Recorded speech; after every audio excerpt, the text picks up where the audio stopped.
देख रहे हैं सहारा न्यूज़ 24। आज हम बात करेंगे राष्ट्रीय लोकदल के महासचिव और लोकदल के वरिष्ठ नेताओं में गिने जाने वाले पूर्व सिंचाई मंत्री डॉक्टर मेहराजुद्दीन से। उनके कार्यालय पर आकर हमने ये समझने की कोशिश की कि आज एक उनके पैतृक गांव रटोल के अंदर एक बड़ा अफवाहों का दौर है, या यूँ कहें कि हर्षोल्लास का माहौल है कि क्या मेहराज एक बार फिर मंत्री हो जाएंगे। क्योंकि जैसे ही राष्ट्रीय लोकदल का गठबंधन भारतीय जनता पार्टी से होता है तो उनके गांव में एक खुशी की लहर दौड़ जाती है। हम उनसे मिलकर ये समझने की कोशिश करेंगे कि इसके पीछे क्या मामला है, इसका आखिर सच क्या है, और ये जानने की भी कोशिश करेंगे डॉक्टर मेहराजुद्दीन से मिलकर कि राष्ट्रीय लोकदल और भारतीय जनता पार्टी के बीच जो गठबंधन हुआ है वो किन शर्तों को लेकर हुआ है। सहारा न्यूज़ 24 में आपका स्वागत है। बहुत शुक्रिया। मैं आज आया हूँ रटौल बागपत में। ये कह रहे हैं कि गठबंधन तो होते रहते हैं, बिगड़ते रहते हैं, जाते रहते हैं। हमारा मानना ये है कि हम चौधरी चरण सिंह जी ने जो सपने देखे थे, ख्वाब देखे थे, वो पूरे होने चाहिए, चाहे गवर्नमेंट कोई भी हो। आप चौधरी चरण सिंह का जिक्र करते हैं जो किसानों के मसीहा हैं, उसके ऊपर पूर्व राज्यपाल कहते हैं कि 750 किसानों की हत्या करने वाली पार्टी के साथ किसान मसीहा के पोते ने गठबंधन कर लिया। आप इसे किस तरह से जायज ठहराएंगे? नहीं, अभी कुछ कहना इस सिलसिले में गलत है, और अभी गठबंधन फाइनल भी नहीं हुआ है। गठबंधन जब तक डिक्लेयर नहीं होगा, जब तक कोई फाइनल बात नहीं हुई है। वो बात यह है कि जयंत चौधरी साहब से बात चल रही है, क्योंकि ये राष्ट्रीय अध्यक्ष के लेवल की बात है, तो लिहाजा मैं इसमें कुछ कह नहीं सकता। ये हमने पूरी कार्यकारिणी ने जयंत चौधरी साहब पर छोड़ दिया कि आप जो चाहे कीजिए, हमें तो बता दीजिए कि ये हो गया। मगर मसला रूलिंग पार्टी की से गठबंधन है या अपोजिशन है, मुझे अफसोस ये है कि इंडिया का बड़े उत्साह से बनाया था कि सारी पार्टियां मिलकर लड़ाई लड़ेंगी।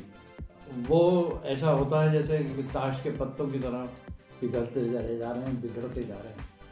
इंडिया गठबंधन में हम लोग गए थे, जयंत चौधरी साहब खुद उसमें बात कर रहे थे बार बार, और आज भी हमने यही बात की है उनसे कि हम चाहते हैं कि चौधरी चरण सिंह के जो विचारधारा थी, जो उसूल थे, उन्हें आगे बढ़ाया जाए।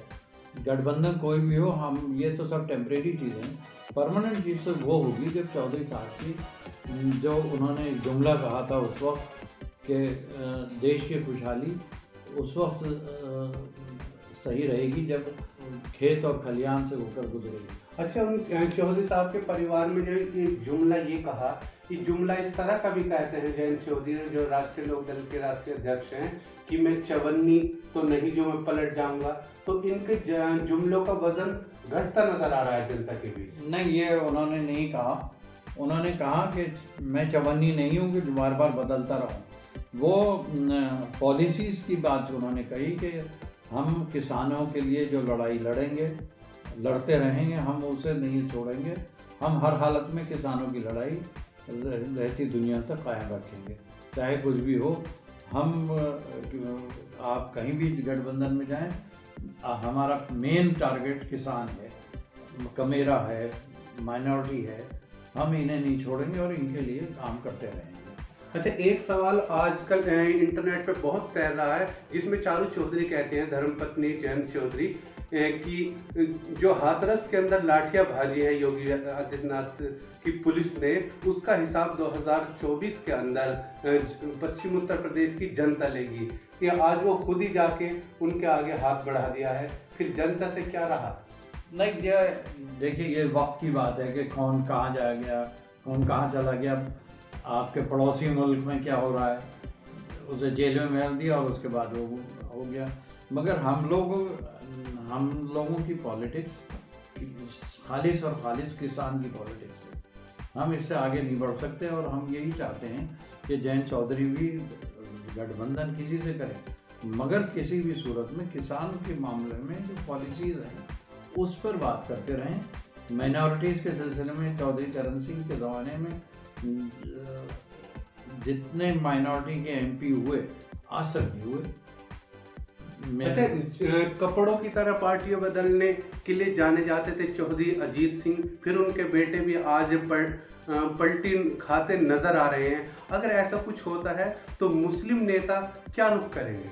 नहीं, देखिए, चौधरी अजीत सिंह जी को आप कह रहे हैं, चौधरी अजीत सिंह ने कम से कम किसानों के दाम पे तो कॉम्प्रोमाइज़ नहीं किया कहीं, हर वक्त लड़ाई लड़ी और कांग्रेस गवर्नमेंट में बाकायदा किसानों के लिए जो मराद दी गई वो अभी तक वो कायम है। तो चौधरी अजीत सिंह ने कभी भी किसानों के सवाल पे सब कॉम्प्रोमाइज़ नहीं किया और आज भी हम भी ये कहने को तैयार हैं, हम कुछ नहीं है, हम सब कुछ छोड़ सकते हैं अगर किसानों के साथ अन्याय होगा। हम तो किसानों के साथ खड़े हैं और वो खड़े रहेंगे। एक हमने पिछले दिनों नारा दिया था कि पश्चिम यूपी अलग होना चाहिए, तो पश्चिमांचल डिवीज़न होना चाहिए यूपी का, उस पर भी हम लोग अब सेमिनार करने जा रहे हैं और करेंगे।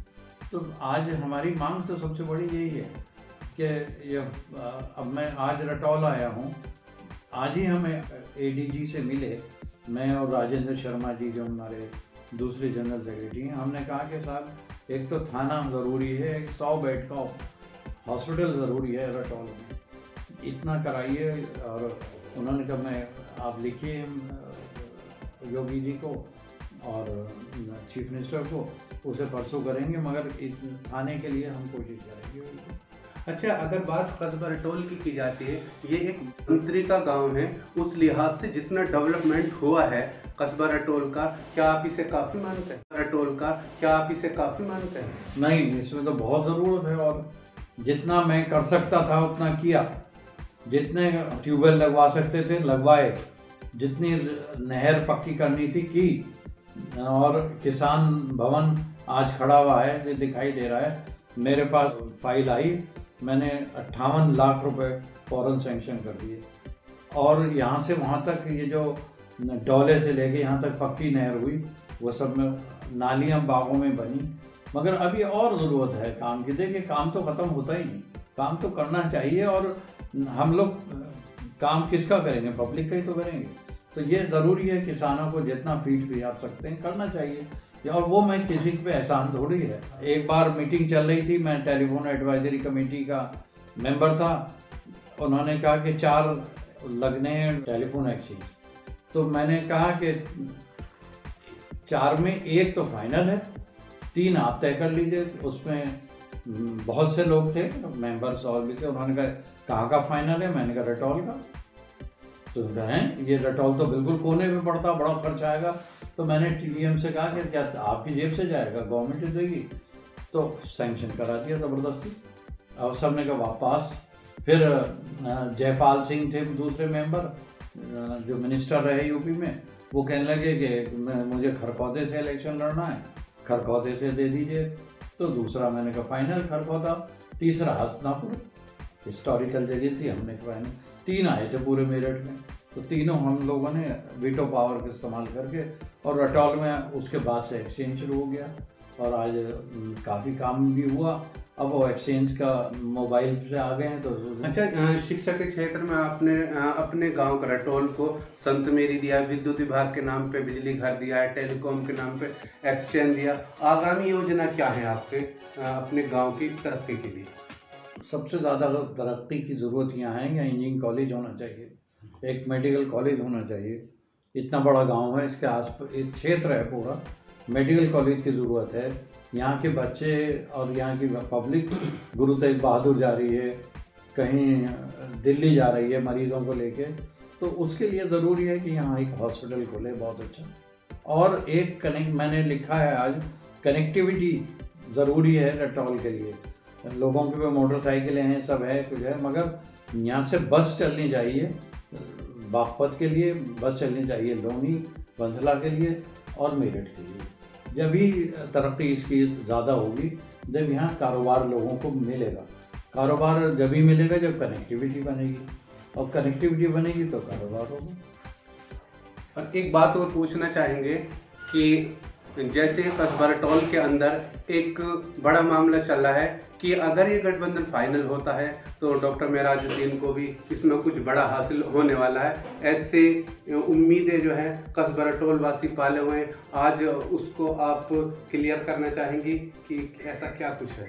मैं हाजी बदरुद्दीन साहब का नवासा हूँ।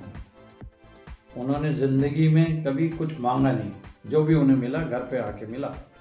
तो लिहाजा मैं बिल्कुल मांगने नहीं जा रहा कहीं कि मुझे चीज़ दे दो, कुछ नहीं। मैं और खुदा का शुक्र है, मैं अब भी जो काम करता हूँ वो करता हूँ।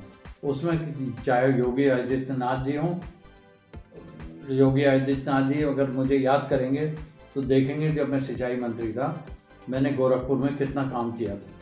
तो मैं काम करने वाले आदमी हूँ, कुछ वसूल और या लेने की नीयत मेरी न थी ना है, ना मैं जैन साहब से ये कहूँगा कि मुझे ये कर दो ये कर दो। नहीं, मैं अव्वल तो उसमें हम लोग MLAs को करेंगे, उसमें विधायक जितने हमारे हैं 9 विधायक हैं, उनमें 2 को अगर ये इम्प्रेशन देते हैं। अभी तो ये भी तय नहीं है कि मंत्री कौन बनेगा, मगर 2 मंत्री बने गए तो उन विधायकों को हम ज़रूरी भी है और उन्हें करना चाहिए। अच्छा, आप राष्ट्रीय लोकदल के नेता हैं और एक मुस्लिम समाज के एक प्रमुख लीडरों में भी शामिल हैं, इस लिहाज से आप मुस्लिम समाज को, इस गठबंधन को जहन में रखते हुए कोई मैसेज देना चाहेंगे? नहीं, मैं ये चाहता हूँ कि सिर्फ और सिर्फ एक काम कर लें कि तालीम तालीम तालीम तालीम एजुकेशन हर घर में हो तो सारे मसले अपने आप हल होते चले जाएंगे। ये इस पर गौर करना चाहिए।